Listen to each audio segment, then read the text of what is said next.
chung sơ chim cứ nằm mơ ya mơ bang hậu sơ cho nơ ly mà bang khờ ngay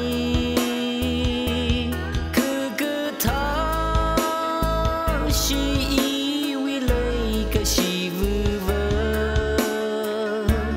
chim khờ cơ hờ mà duy rồi tu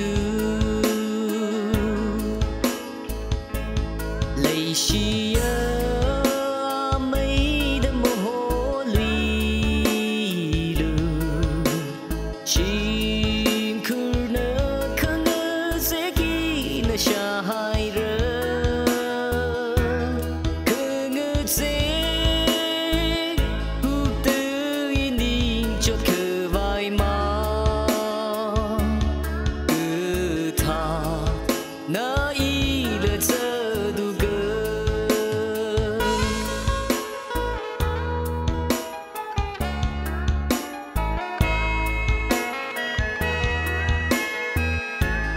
Arti breathing na na matek chim hai Adam chi imang ai te sa reli ngư shan de ma ti a chon na khờ lei rơ cơ phu cơ truy na shung kham hao a cho nơ sơ cứ za tâm tha ra